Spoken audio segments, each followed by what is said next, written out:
Los invitamos a hacerse Patreons y miembros del canal para 1. Acceso adelantado sin publicidad. 2. Contenido exclusivo. 3. Mercancía. 4. Contacto directo con nosotros. Y 5. Más atención por su dinero. Chequen la descripción para más información.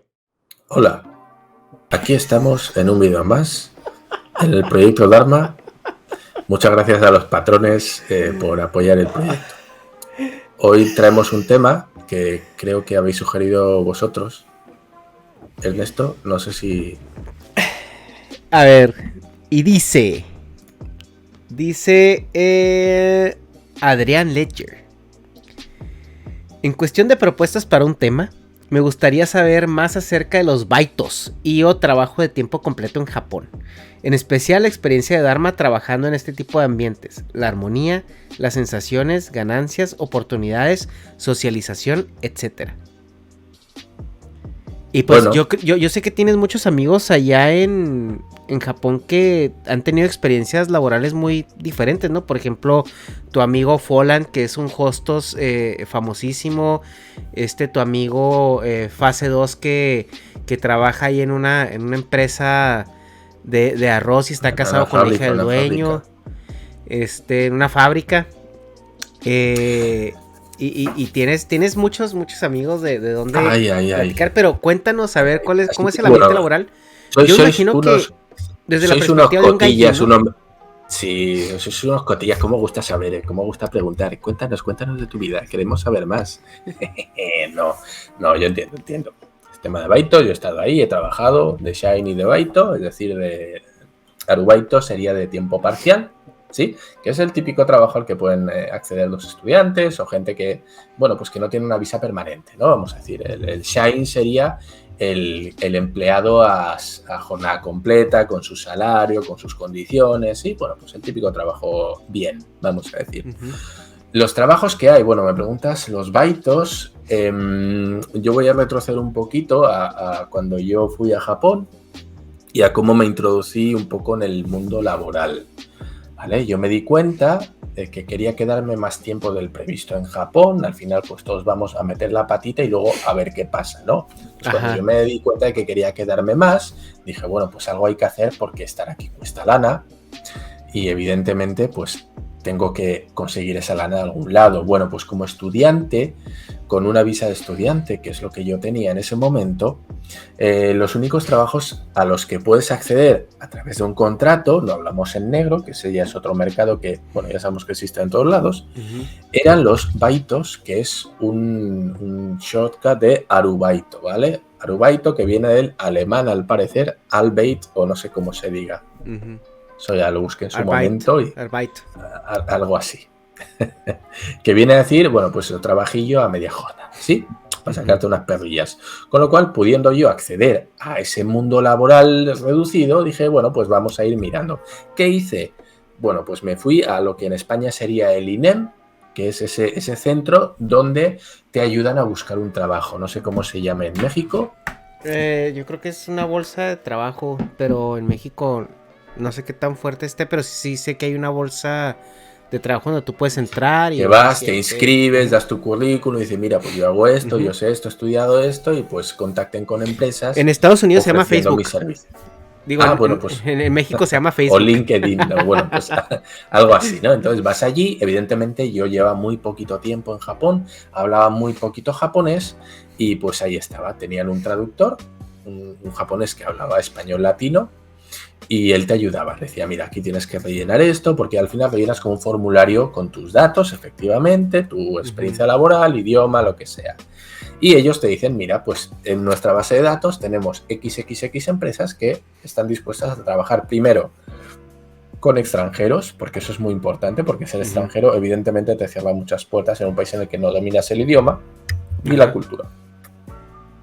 Y me sacaron una lista de unos 3, 4 y me dijeron, mira, vamos a hacer una cosa, vamos a ir preguntando, llamamos a las empresas de uno en uno y les preguntamos a ver si están interesados, ¿no?, en contratar a un extranjero que está empezando aquí en Japón.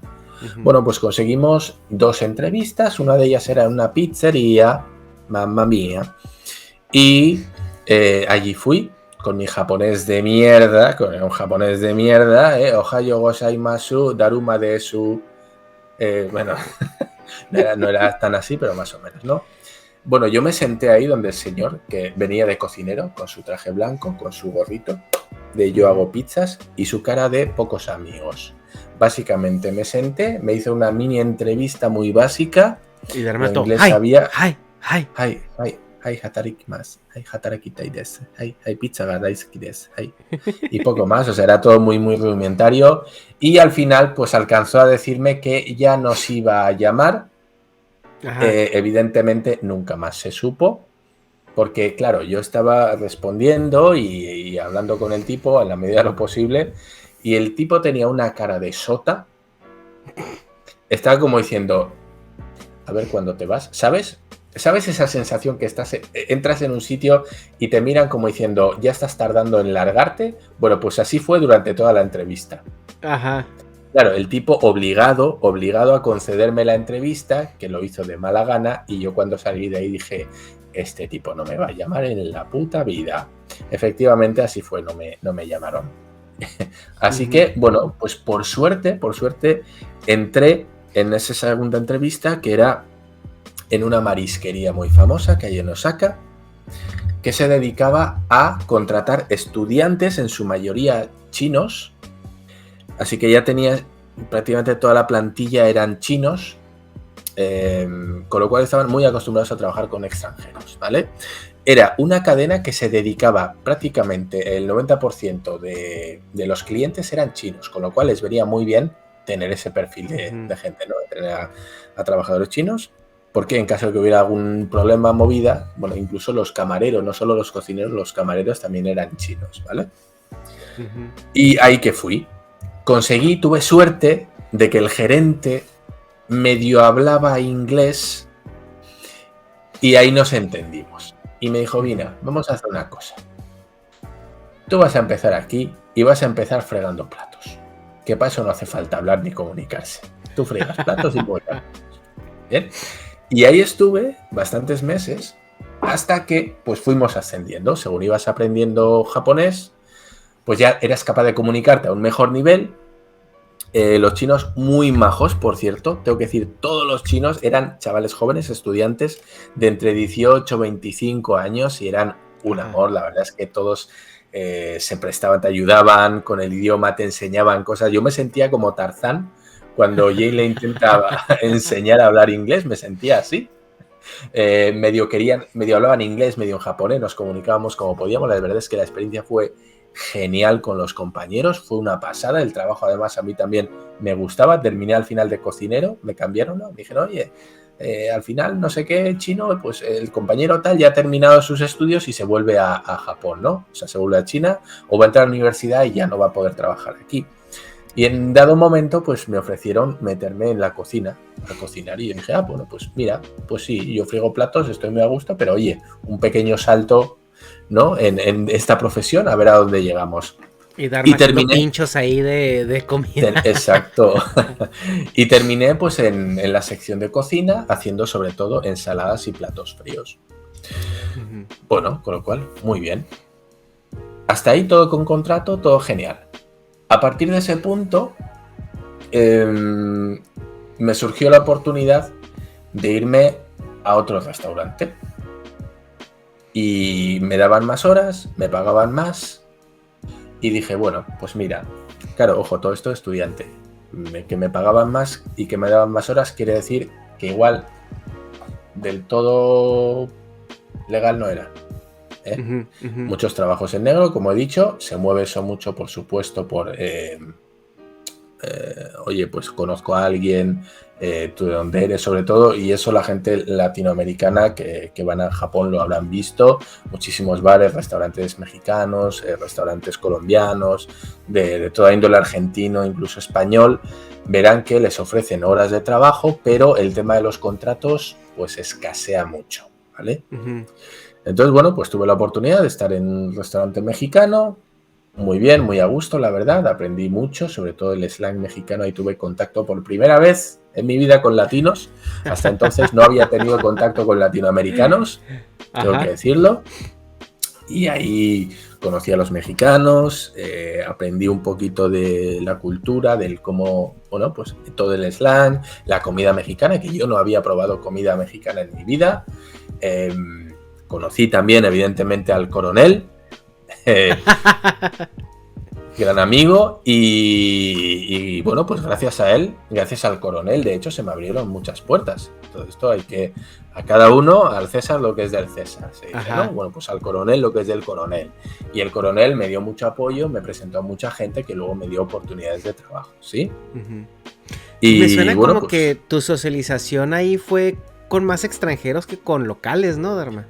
Totalmente, luego ya hablaremos porque el mundo laboral con japoneses y sumergido en empresas japonesas es muy diferente de la que vas a tener en este tipo de trabajos, que son muchísimo más agradables, pero con unas condiciones evidentemente peores que una gran empresa. Esto ya lo vamos adelantando.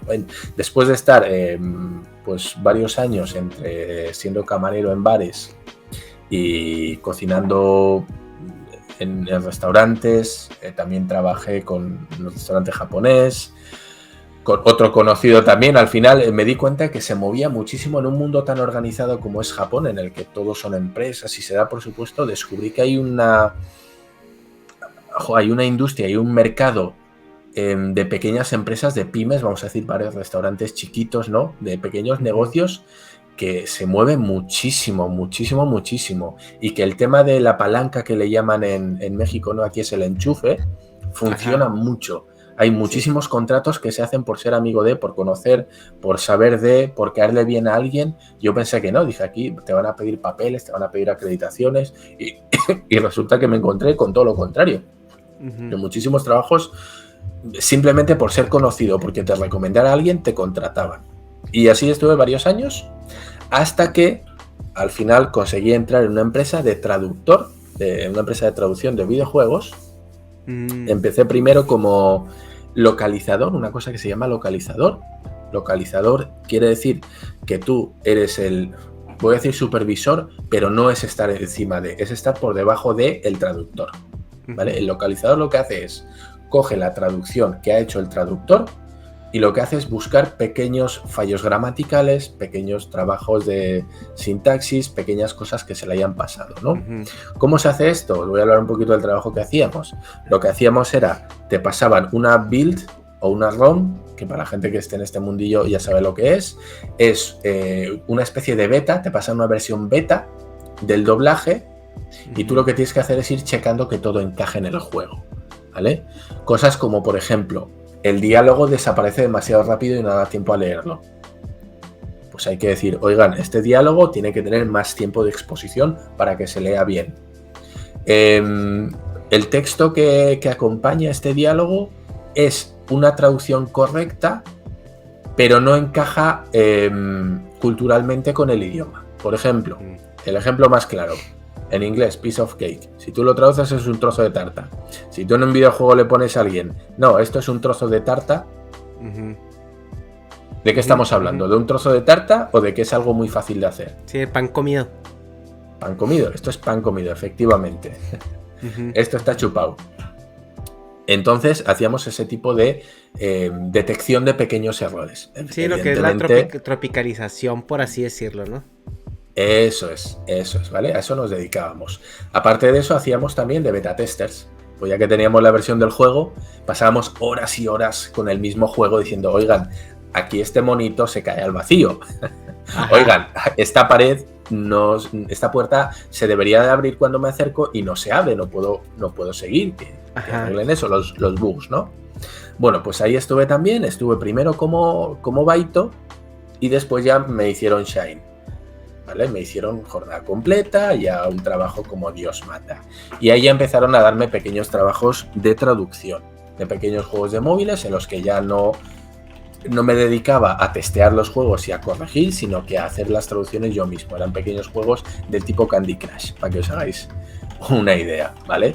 Y también traducía, bueno, pues pequeñas partes de juegos. Por ejemplo, te daban un catálogo de armas. Venga, pues tienes que hacer la traducción de todos los los nombres de las armas o de las ubicaciones, nombres de personajes, listados de cosas o los ítems del menú, ¿no? A eso nos dedicábamos. Y ahí estuve también, evidentemente, como en una compañía de traducción, pues al final terminabas trabajando con compañeros que eran también extranjeros, porque se dedicaba a traducir al alemán, al italiano, al francés, al chino, al coreano, creo que también se hacía, al español en nuestro caso, y también al español de Latinoamérica, ¿vale? Se hacía ¿Tenían diferente traductores traducción. separados de español latino y español Sí. hispano? Sí, había un traductor, bueno, sí, Bueno, español castellano. había una traductora que hacía la traducción al español y luego estaba yo, que era quien corregía para España, y había una persona de Latinoamérica que corregía para Latinoamérica. Entonces, el latinoamericano lo que hacía era coger todos esos modismos que podían estar en español de España y los cambiaba a latino. Y yo lo que hacía era pasarlos a español, que cuanto más español sonara, mejor. Más tío, más joder, más hostia, más me cago en la leche, ¿no? Esas cosas. Joder, tío, joder, hostia, joder. Y así eran los juegos en español. Y en el otro era, ¿qué onda? Y también sugerir títulos, ¿no? Si era el juego de Dragon Quest, sugerir el título que no era como Cacería de Dragón, no, era Las flipantes aventuras Fernando y sus aventuras buscando seres mitológicos 3. Cosas así, sí, eso también se hacía. Entonces, no, pero un ejemplo muy sencillo que todo el mundo va a entender. El verbo coger. En español de España se dejaba tal cual. En la versión latinoamericana había que cambiar todos los verbos coger por agarrar, asir, derivados, ¿no? Tomar, exacto. ¿Vale? Hacíamos esas cosas. Entonces, mi experiencia con japoneses en empresas japonesas es muy poquita. Muy poquita. Yo siempre que he trabajado ha sido prácticamente con compañeros extranjeros. Los jefes sí eran en su mayoría japoneses, pero tenía muy poco contacto. ¿Qué puedo decir? Bueno, pues que es muy, muy complicado, porque yo como europeo, por ejemplo, a mí me trataban diferente de cómo trataban a los chinos o a los vietnamitas, ¿vale? Por ser caucásico era el trato diferente. Yo siempre tuve un trato muy correcto, muy formal, a mí nunca me pusieron la mano encima, cosa que he visto que han hecho a chinos y vietnamitas. Yo he visto que el jefe japonés agarraba, empujaba o zarandeaba o incluso insultaba al empleado chino. A mí nunca me pasó eso, se cuidaban pues mucho. Que también Dharma acá con su barba y su porte se levantaba y le sacaba como 2 cabezas de altura. Pues sí, güey, ¿quién te va a zarandear? Con eso no tuve ningún problema. Pero sí es verdad que es muy complicado trabajar, por experiencia de amigos españoles y amigos latinos. Es muy complicado trabajar en una empresa japonesa donde hay puro japonés. Es muy complicado. ¿Vale? Esto de compañerismos, de ser amigos, olvídate. En el trabajo no hay amigos, hay compañeros de trabajo. ¿Vale? Eso lo primero. En tu trabajo vas a estar, si es en una empresa japonesa y no hay extranjeros, muy aislado. Si hay extranjeros, seguramente tengáis un departamento de extranjeros dedicados a seguramente temas que tengan que ver con exportación de producto, de traducción, etcétera, etcétera. ¿Vale? Con lo cual, bueno, es un pequeño núcleo, una burbuja, un oasis ahí dentro de la empresa. Si trabajáis con japoneses va a ser muy duro. ¿Por qué? Porque la cultura del trabajo es extremadamente diferente en Japón y en Occidente, ¿vale? Olvidaos de ir a hablar con el jefe, olvidaos de hacer bromas con compañeros, olvidaos de estar relajado. Bueno, aquí estoy, no pasa nada, te ayudo, te echo una mano. No, olvidaos de eso. Es muy estresante, es muy exigente y sobre todo es, no sé cómo diría, no estresante, sino... ¿Frustrante a lo mejor? Frustrante, es muy frustrante, esa es la palabra, es muy frustrante. Por, ya hemos dicho, el estatismo que hay dentro de la empresa. A ti te contratan y parece que estuvieras en una fábrica en la que tienes que dar al mismo botón una y otra vez. Eso, pero en una oficina, porque en una fábrica entiendes, todo tiene que ir bien montado porque el resultado final ha de ser este resultado en concreto.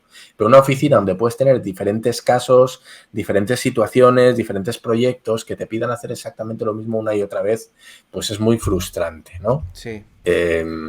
No hay ese desahogo, no hay un brainstorming, no hay un desarrollo personal que digas, pues yo creo que puedo hacerlo de esta manera. No, ellos te van a pedir que hagas las cosas siempre de la misma manera, siempre. Aunque haya maneras mejores, quiero que lo hagas así, no se discute. Y eso es muy frustrante para nosotros que venimos con iniciativa, con nuevas ideas, oye, y si querer cambiar cosas, querer mejorar, que al final es una manera de querer ayudar a la empresa, ¿no? De querer integrarse y de querer avanzar y decir, oigan, yo vengo a aportar algo nuevo. ¿Qué les parece si hacemos eso? Olvídate. Olvídate. Tú vas a tiro hecho. Si tú entras aquí va a ser con estas condiciones inamovibles. Inamovibles. Si no encajas, te vas. Te vas, tal vez no te echamos, pero te vamos a hacer la vida tan insoportable que te vas a ir. Te vas a no querer ir, ¿no? Sí. Eso es lo más, lo que te vas lo a más quemar. terrorífico. Es lo más te vas a quemar. No van a ir a joderte, no te van a putear. Pero a todo lo que quieras hacer va a ser no. Entonces vas a acabar tan hasta los cojones que te vas a ir tú mismo. Esto es lo que pasa en la mayoría de los sitios. No te echan, sino que acabas yéndote tú porque estás muy quemado, ¿vale? Entonces, vamos a empezar con trabajos a los que puede acceder un extranjero. Como estudiante o como visa cultural, que también es otra manera de estar ahí en Japón, solo vas a poder acceder a baitos, a trabajos de media jornada que van a ser, bueno, pues trabajos de camarero, de hostelería, van a ser trabajos de, vamos a decir, profesor de idiomas, cosas así, ¿vale? La mayoría de las veces no vas a tener acceso a trabajar de cara al público. Los hay, pero son muy pequeños. Por ejemplo, el ejemplo que ponía Ernesto cuando hablamos fuera de cámara era en un Convini, ¿no? En un Oxxo, por ejemplo. Los hay. Yo he llegado a ver un extranjero caucásico en un 7-Eleven, por ejemplo, o en un Lawson, algunos. Solo uno nada más. Y en Kioto, lo cual me extraña todavía más. Ajá. Si encontráis extranjeros, seguramente sean asiáticos. ¿Por qué? Porque la fachada, la cara de asiático es muy importante. Aunque no lo hables, por lo menos que se te vea asiático, ¿vale? Porque si eres occidental, ya hay más distancia y ya me crea cierta tensión hablar con alguien con el que yo sé que la cultura es muy diferente. Porque al final, en Asia, bueno, pues existe una idiosincrasia respecto a... Bueno, más o menos, ¿no? Es como decir, todos los europeos nos entendemos y sabemos cómo funcionamos. Todos los latinoamericanos sabéis cómo funciona Latinoamérica, más o menos, ¿no? Pues los asiáticos saben cómo funciona Asia. Ese es un poco el corte que tienen a la hora de seleccionar. Entonces, el acceso que tendréis será eso, camareros en bares, muy posiblemente bares latinos o bares españoles. El restaurante, lo mismo, seguramente sean restaurantes latinos, restaurantes españoles o comida italiana, este tipo de cosas, ¿no? Más allá de eso, poca leche vais a encontrar, ¿vale? Porque seguramente a las compañías grandes no les interesa tener extranjeros, no les interesa tener baito, quieren gente japonesa, quieren gente que está en la cultura del trabajo japonesa, gente obediente, gente sumisa, gente que se calle, gente que, bueno, pues sí, que ha vivido esa represión militar que sufren desde pequeños, esa educación cuasi militar. Lo que quieren es gente muy obediente, que diga ay, sí, a todo y no discuta nada. Y nosotros, para lo bueno y para lo malo, somos muy protestones y muy contestones, con lo cual les generamos, tal vez no les generamos problemas, pero les generamos la sensación de que a lo mejor tienen problemas si nos vienen a decir algo, ¿vale? Una vez estáis de Shine, que sería ya de jornada completa, con contrato y tal, podéis acceder seguramente a la mayoría de sitios siempre y cuando la única barrera sea el idioma, ¿vale? Si tú estás en Japón y puedes acceder a un contrato de Shine, la única barrera que vas a tener seguramente sea el idioma. ¿Qué quiere decir? Con el idioma estamos hablando de que deberás tener seguramente un N2 o un N1, que es una titulación ya bastante alta, nivel nativo podríamos decir, ¿sí? Claro, esto está al alcance de muy pocos. La mayoría vienen con contratos de su país. Por ejemplo, yo contrato a un extranjero porque tengo una sede, una filial en Japón, y yo te hago el contrato y te traigo de México a Japón para que trabajes. O bien porque estás casado con alguien, ¿vale? Hay muy pocos casos por supuesto los hay, pero hay pocos casos en los que alguien ha ido de turista, por ejemplo, o está de estudiante y consigue un contrato sin estar dentro de la condición de casado o de traerlo de un lugar extranjero. Con lo cual, no queremos desanimar a nadie, pero conseguir un contrato, una visa de trabajo, viniendo como extranjero, estando como estudiante y sin tener lazos con un japonés es harto difícil. Y si quieren disfrutar Japón, consíganse amigos no japoneses. Bueno, júntense con gente no japonesa, porque eso de de no se consigan amigos japoneses es un pleonasmo. Sí, lo de la amistad en Japón puede dar para otro vídeo, es muy complicado, y creo que lo podemos guardar para otro. Pero bueno, mi experiencia en Japón ha sido esta en cuanto a lo laboral, de baito a baito, intentando siempre acceder a Shine. Es muy complicado, requiere mucho nivel de japonés si quieres entrar a una empresa bien, con buenas condiciones. El tema del trabajo en negro está muy extendido y es muy, muy accesible si eres extranjero. La verdad, yo lo recomiendo como última opción si es que estáis muy apurados de lana y no tenéis otra opción, que es un caso que puede darse mucho, que vayas con un presupuesto y de repente en 2 meses te has quedado sin lana y no tienes ni para el billete de vuelta. ¿Vale? Existe mucha economía sumergida, así que, bueno, pues si indagáis un poquito seguro que dais con algún contacto que os lo pueda ofrecer. Chicos, hasta aquí el tema de mi experiencia en baitos y en trabajos. Ha sido un poco aburrido, yo lo sé, pero bueno, habéis preguntado al respecto, así educativo. Que aquí dejamos esta pildorita, Es a quien pregunta, te jodes porque la respuesta puede no gustarte. Chicos, un saludo, Ernesto, muchas gracias, como siempre. Gracias. Y hasta la próxima. Nos vemos.